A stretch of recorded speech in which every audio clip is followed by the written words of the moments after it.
देखिए, इसको डिसेंट्रलाइज करने का मकसद ये था कि एक ऐसा निज़ाम, ऐसी करेंसी जो किसी गवर्नमेंट के कंट्रोल में ना हो, किसी इदारे के कंट्रोल में ना हो। आपको नहीं लगता इसमें फ्रॉड होने की चांसेस ज़्यादा है? नहीं, फ्रॉड नहीं होता। ठीक है, फ्रॉड जो है ना कैसे होगा?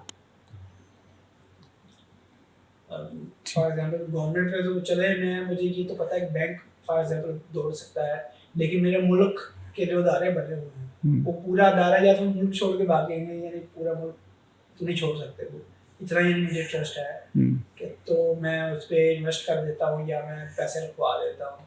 लेकिन अब एक्सचेंज फॉर एग्जांपल कि मेरे मुल्क की है ही नहीं, मतलब जर्मनी में बनी हुई है, इंग्लैंड में बनी हुई है या पाकिस्तान की भी है, तो अगर उसे गवर्नमेंट ऑन नहीं करती। बेसिकली एक्सचेंजेस जो है ना वो प्लेटफॉर्म है जो आपको ये सहूलत देता है कि यहाँ पे आप क्रिप्टो की ख़रीदो फरोख्त कर लें।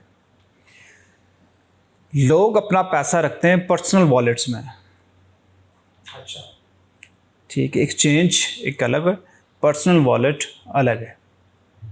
ठीक है, उतना ही पैसा निकालते हैं जितनी से उतने ट्रेड करनी होती है, अपने पर्सनल वॉलेट में रखते हैं।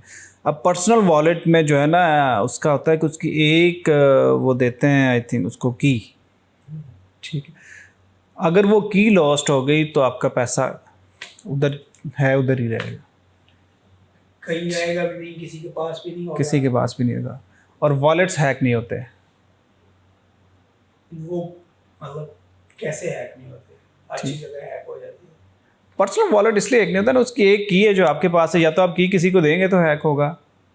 ठीक है, दूसरा एक्सचेंज पे जो है ना हर टाइम जो है ना वो ख़रीदो फरोख्त हो रही होती है, ओपन होती है।